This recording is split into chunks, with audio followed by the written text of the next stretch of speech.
further ado, today's session is by Mehmet Sukru Yaman. It's titled A Historical Analysis of Turkey's Declaration at the Bern Postal Congress. Mehmet is currently the acting unit manager at the Turkish Post and Telegraph Corporation with 14 years of expertise in postal affairs. He holds a PhD from Yildirim Beyazıt University in Ankara, Turkey. Mehmet's research and writings examine the history and ongoing relationship of the Universal Postal Union and his native Turkey. He is an academic researcher specializing in the field of postal industry. With that, I will welcome Mehmet, if you could go ahead.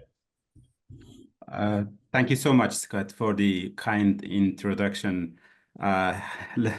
Please allow me to say that I really wanted to be there among you all and share the same feelings, but I couldn't get my visa. I'm so sorry.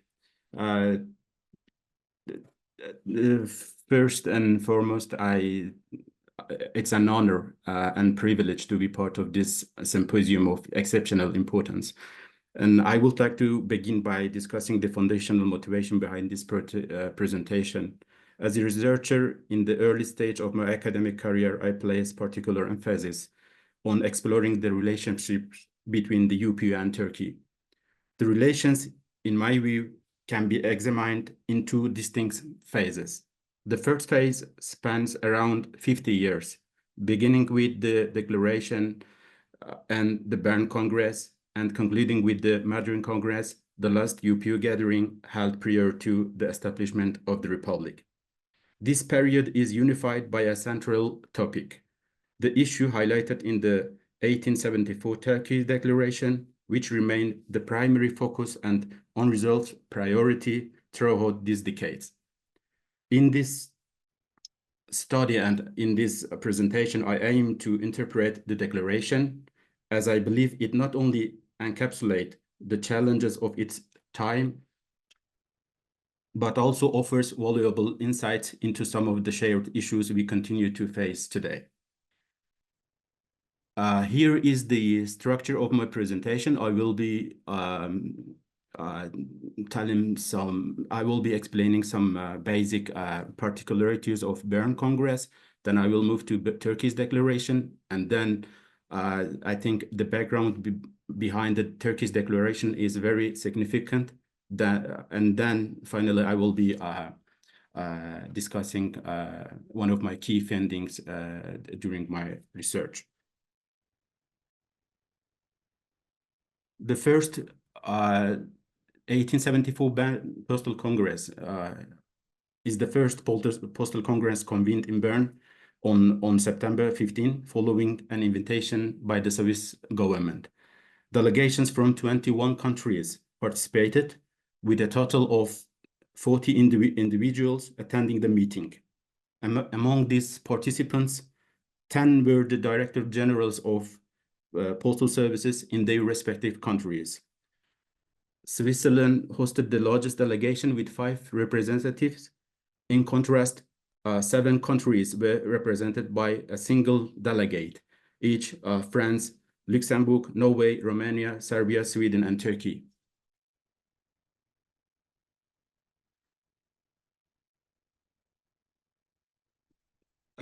Here, when we consider the fact that postal systems have existed since the earliest recorded history, and that international postal treaties for the exchange of international mail were in place in the beginning of 17th century, it is reasonable to observe that the creation of the UPU in 1874 occurred relatively late. This delay often raises the question, why did nations take so long to bring order to international postal affairs? The delay can be, as it can be seen on the slide, all the world states couldn't agree on some operational aspects of postal services, such as rates and transit fees. Yeah.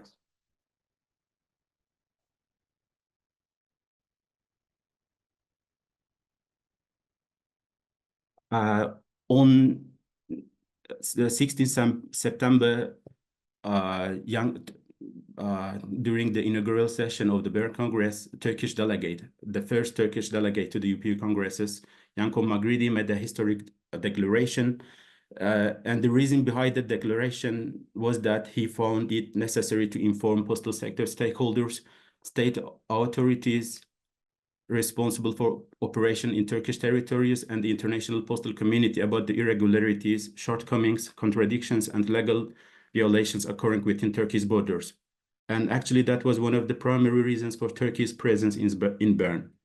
But other than this, I regard Magridi's intervention as a historic event that offers multifaceted and valuable insights encompassing both socioeconomic and cultural dimensions.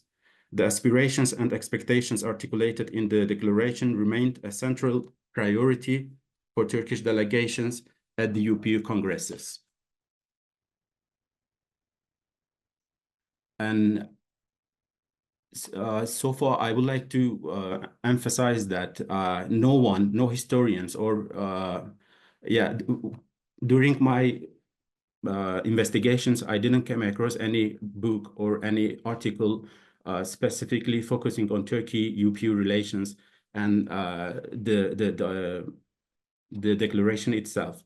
But so in few academic works, I saw some short evaluations telling that Turkey's intervention or Turkey's declaration during the opening of Bern Congress were political. Well, yeah, that was one perspective, but I tried to find some other perspectives and some other opinions, if any, but I couldn't find any. So with this study, I tried to bring about a different opinion, and I want to share with you some of the parts of the declaration. And in the declaration, in the beginning of the declaration, he was emphasizing that Turkey recognized that such an international and universal act will naturally lead to the definitive and complete elimination of certain regrettable anomalies, unfortunately widespread in the East, regarding postal services. This is also why the Turkish government was among the first to welcome with great satisfaction the proposal to hold an International Postal Congress in Bern. And one of the other part that I would like to share with you is that he was saying that I assume that many of you may be largely unaware of the circumstances in the East concerning postal services. For now, permit me to briefly state that unlike in other nations, Turkey's domestic postal service is exclusively managed by its own government. Is not exclusively managed by its own government. More astonishingly, the Turkish government plays no role in the operation or administration of international postal service. Well, this part is really important because it says many things by itself, and I will be mentioning later on my other slides. And the other part that I would like to share is that this is some other parts from the declaration. Indeed, this assembly comprised of distinguished representatives from various countries whose expertise and specializations establish them as an authoritative body in postal matter, is uniquely positioned to render the most just and appropriate resolution to this matter. I am confident that each of you, should it be necessary, could effectively inform your respective governments of the inappropriateness of persisting with the outdated system in the East, which undeniably impairs the rights and material interests of our nation. Moreover, as I could readily demonstrate, this system also proves detrimental, both morally and materially, to those nations that operate postal offices on foreign soil, as their actions unintentionally obstruct the full improvement and proper organization of our postal services. This is the last part that I would like to share. And to conclude, he was trying to, he said the following: although the Turkish government could have, in full exercise of its rights, unilaterally resolve the issue and immediately ended such an abnormal situation, it has chosen not to do so. This is because the government placed great importance on resolving the matter amicably and with the consent of all postal administrations involved. The government is committed to maintaining the best possible relations with all other nations. That was two-page declaration, and after Turkey's delegate finished his declaration, Congress chairman, the Swiss chairman, he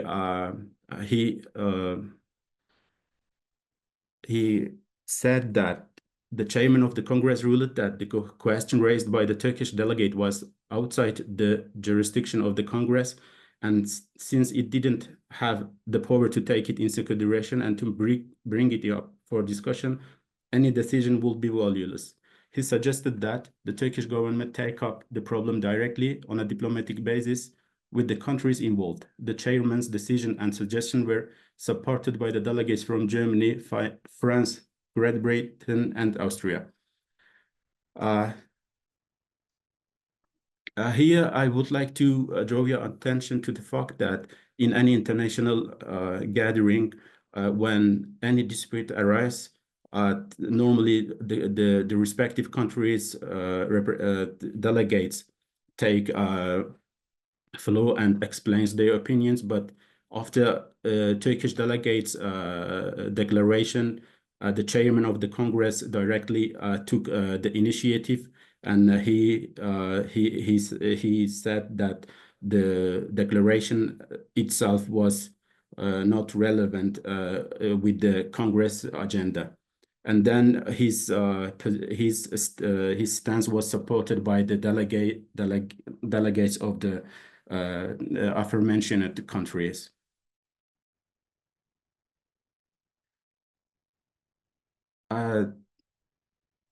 What is to me, what is really the background of the background of the declaration can be seen through this map, because this map illustrates the foreign post offices located on Turkish soils. As you can see, there are all the Turkish cities on the coastal sides, and all the commercial ones located on historic roads and commercial routes are the centers of the foreign postal administrations. So as early as 1721, courier posts operated between the Russian and Austrian diplomatic missions in Istanbul and their respective capitals. Over time, these courier services began accepting private correspondence, eventually evolving into regular public postal systems widely used by local people and foreign merchants in Istanbul and beyond. I would like to go back to, I will stay here. Turkey, during that time, Turkey provided protection to the foreign post offices. Their operations were supported and encouraged by Turkish local authorities and directly by Turkish government. And at that time, I have to say that Turkish postal administration itself was established relatively late. The Turkish Post was founded in 1840. So compared to its counterparts, this date is really late in terms of service development. And also at that time, Turkish Postal Administration could not offer international postal services due to the presence of foreign post offices. But other than this, I think this picture also provides us with different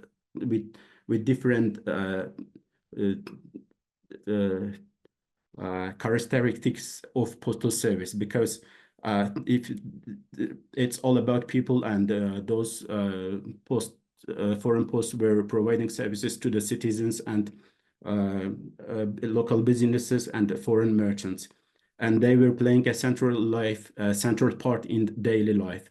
And as an example, you can see Istanbul and other the coastal cities.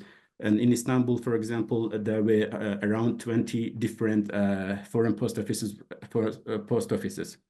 and they were an integral part of Turkish daily life. But as of 1860s, Turkish government tried to take control of the domestic market.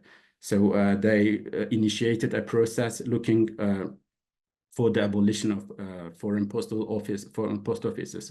And at that time, Istanbul turned into international hub for postal negotiations. And Turkish government created a unit, a specific unit to deal with this problematic. So at the beginning, it was how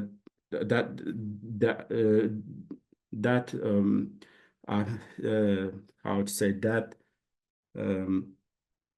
this kind of presence was supported and tolerated, but later on, Turkey tried to take control of its own market.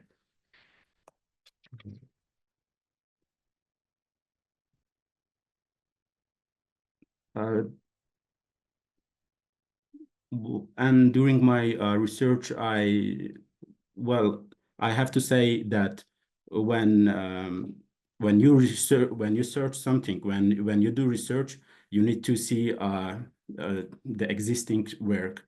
And for me, it was really difficult to find another opinion or another perspective. So I was trying to reveal something that may contribute to the existing literature. So these are the questions that I think it's important to ask. So could the first postal congress in history be interpreted as a clash or confrontation between two different perspectives?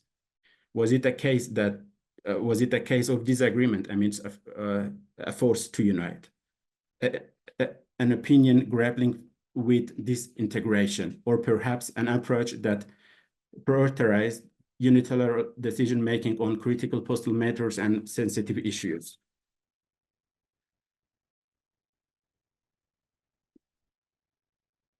And I want to draw your attention to the fact that the party that claiming the declaration as political has been central to the development of international postal system, playing a decisive and influential role in its evolution.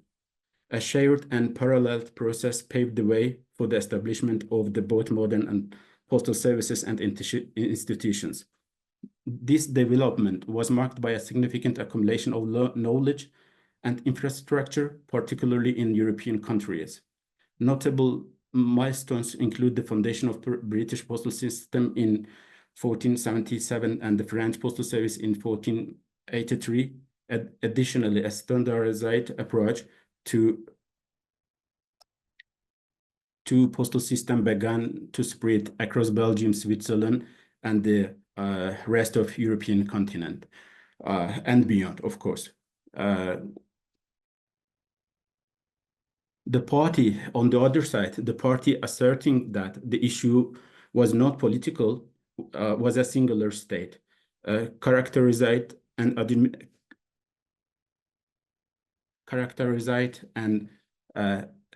administrative system and territorial congregation distinct from that of nation state. And this distinction is particularly evident in Turkey's involvement during discussions on technical matters when we look at the Congress minutes. On the contrary, the states that argued the issue was political established a postal networks in many strategic regions of this expansive territory, thereby becoming dominant players in both internal and external commercial interactions and exchange. The Turkish postal administration in question was relatively recent, founded 100 years later than its counterparts. Additionally, the absence of an international postal service due to foreign mail further underscores its late development. Given the unique characteristic of this state, it was naturally excluded from the evolution of the international postal system, neither participating or in nor contributing to its development in a significant manner.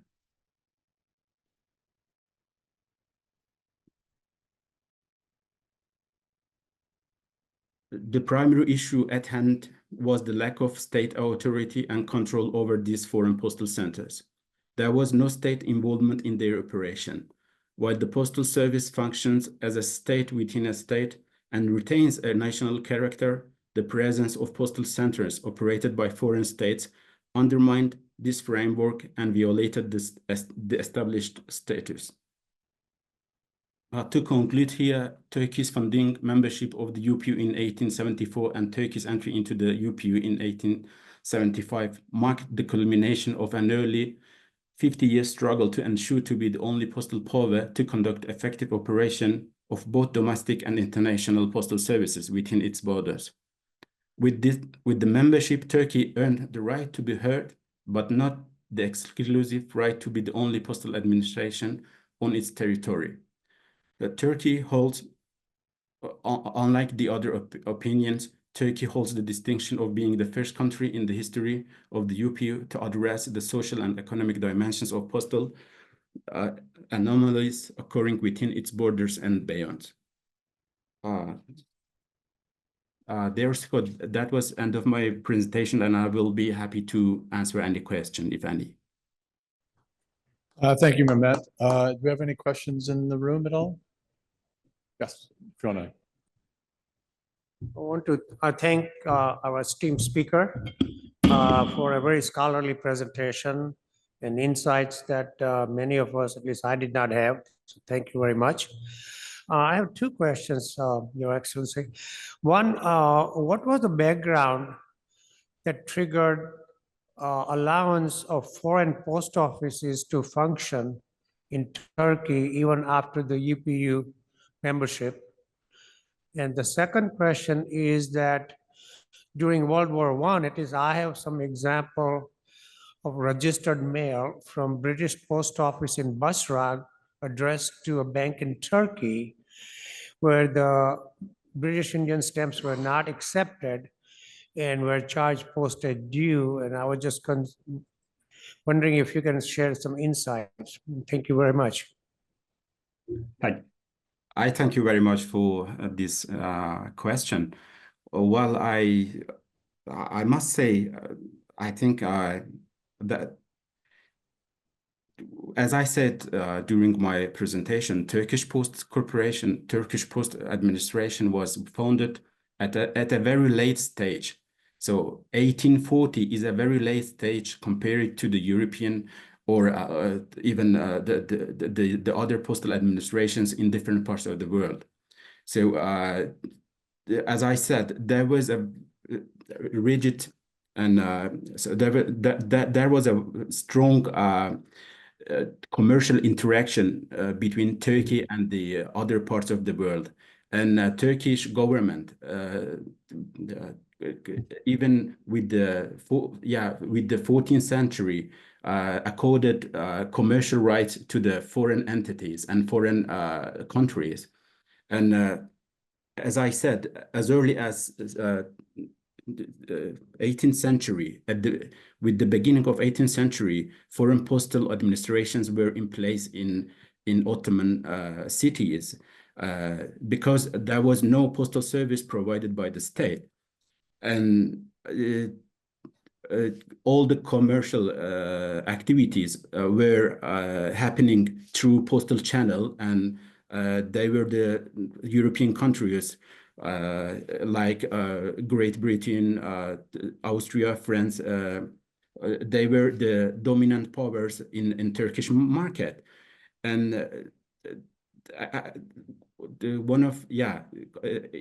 when Turkey initiated reforms in all fields, postal channel was no exception. So again, at a very late stage in 1840, Turkish government saw the need to establish its own postal administration. And starting from 1860s until the foundation of the UPU, This is the 10 years period. Turkey initiated a process aiming aimed at terminating the foreign postal presence on Turkish soils. So, and even Turkish government created a specific unit with high-level statesmen and bureaucrats. But this 10 years diplomatic process between Turkey and the respective powers like France, Italy, Great Britain, Russia, proved no outcome. So the relations between the European powers and Turkey was not proving any outcome. And when Turkey heard that there is an attempt to create an Universal Postal Union, Turkey happily and eagerly supported that initiative. And I think Turkey was one of the first countries to support that idea.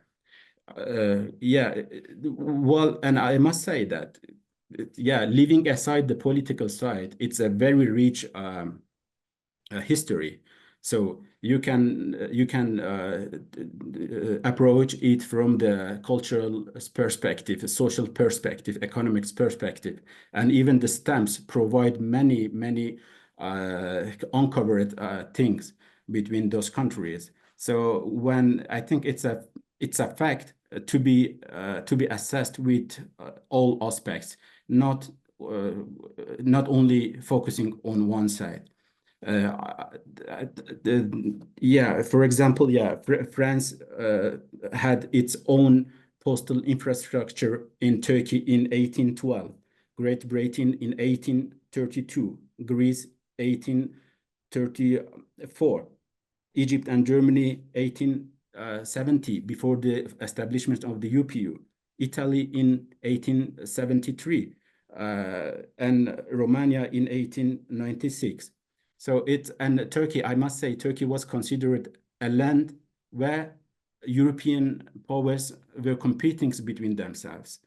So it was quite normal until some moments. But this competition was quite normal because there was no local postal service provider. But with 1860s, we see that there is a will. The Turkish government is committed to keeping its domestic market free from the foreign postal service providers. This is my answer. I think Thank you for your talk. I have a few questions. Can you give us some specific examples of when the developing Turkish postal system reacted to UPU policies or the national post offices that were in Turkey to develop their own postal system?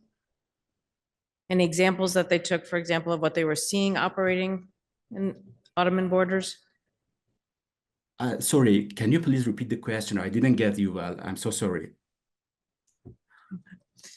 I'm wondering if the Turkish postal system, as it developed, took any examples from what they were seeing from the foreign post offices and postal services in the Ottoman Empire, or from UPU guidelines to develop their system, if there are specific examples of that you have come across.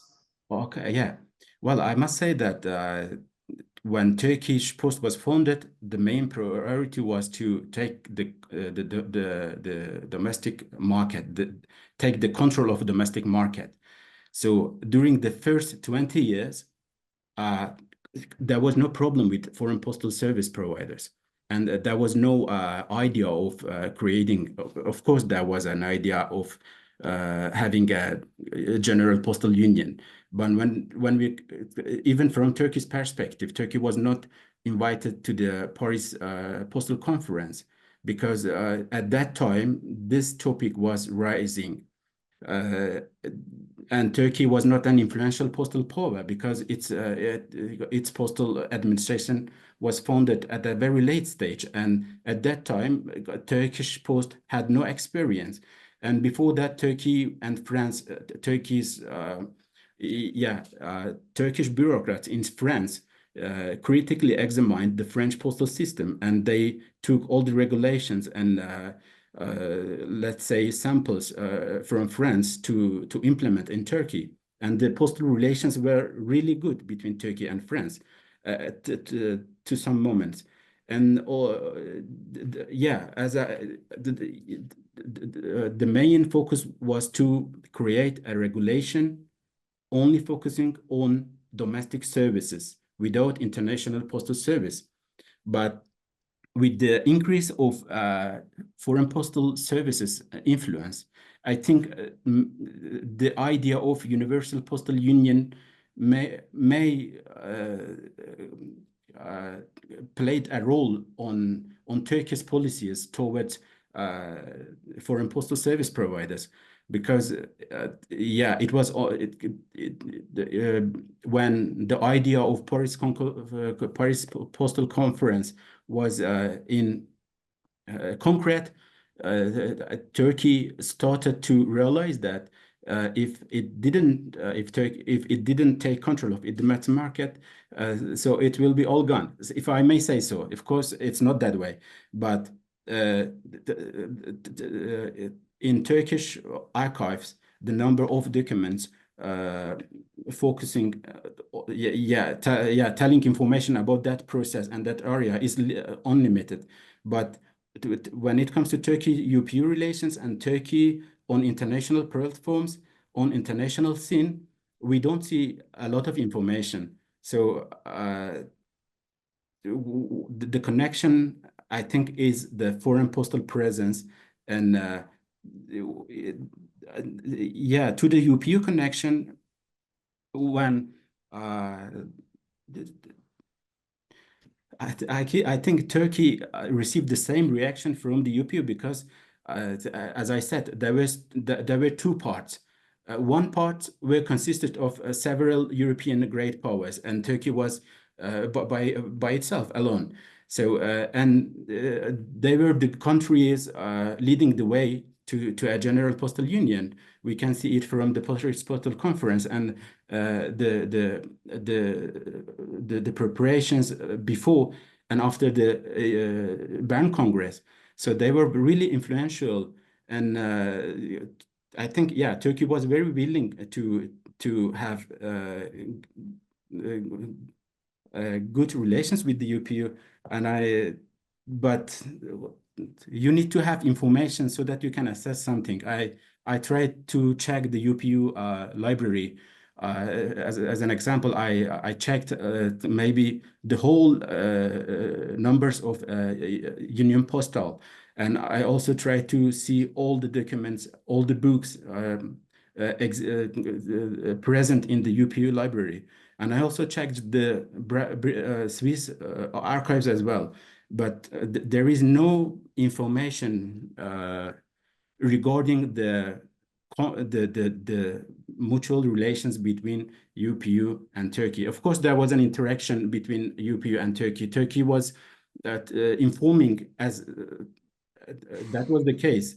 Any country had to inform the UPU about its development, about its internal market. But if you check the Union Postal or other the historical records, you can see only a limited number of information, and that information was also provided by Turkey to the UPU. And other than this, maybe I'm taking it too long. I apologize, but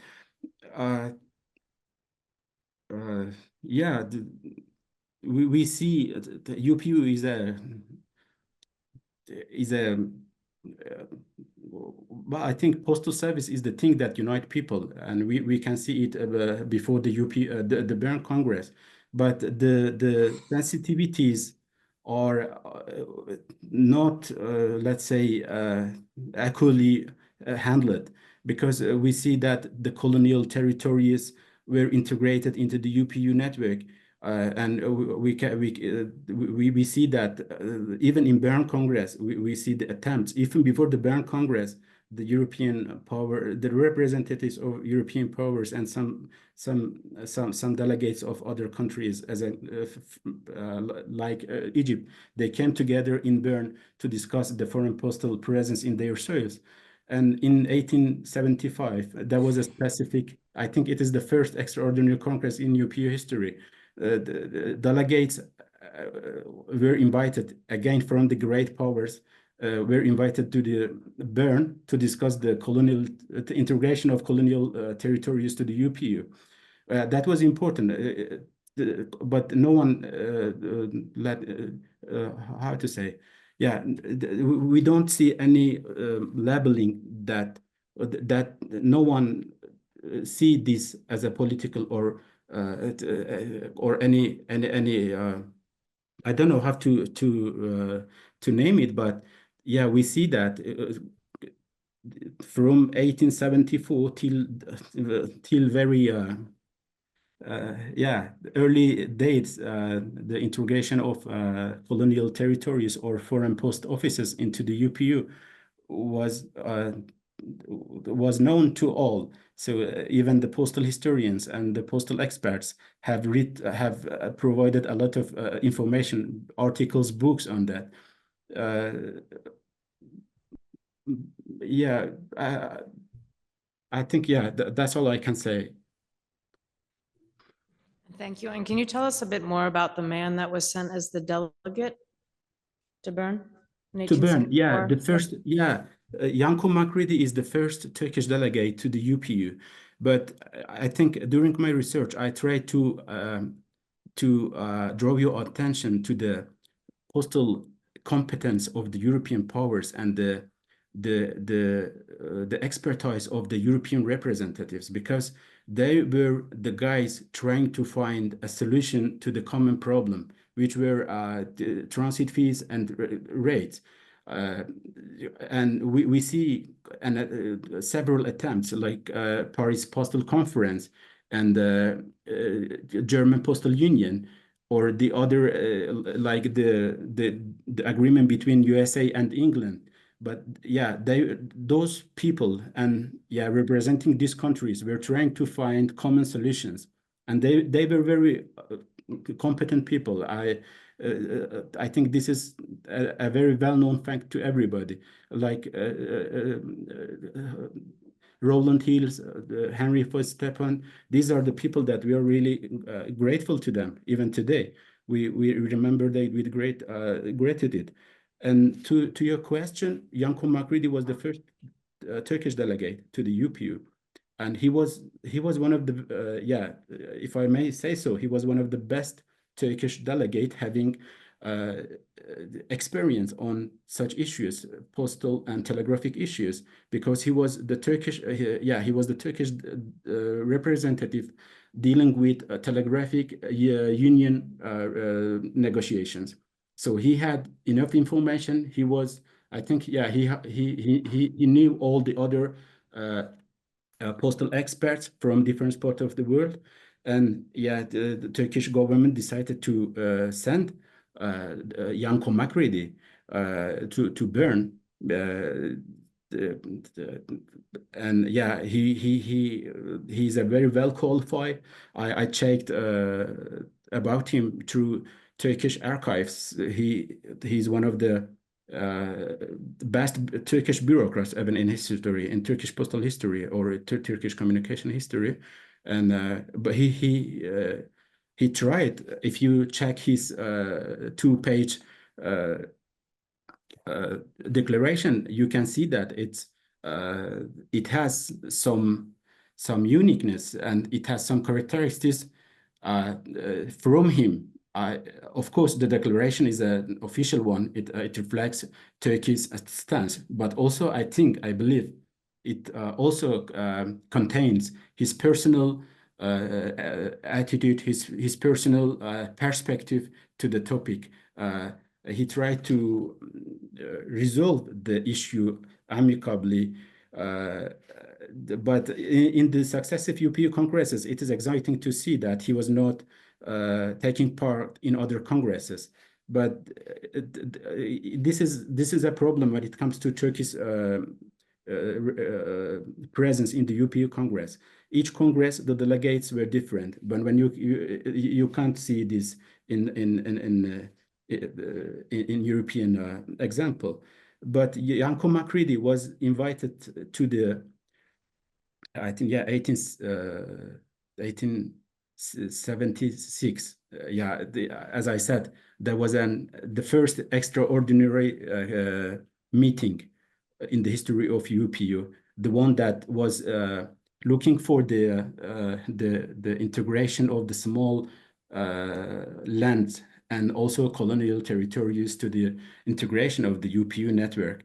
Yanko Macready was also again in that conference, but we don't see a lot of we see no involvement.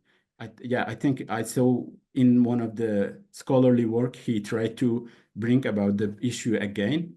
He drew the world's attention to the reality, the Turkish reality with foreign posts, but it again didn't prove anything. So that's all I can say for now.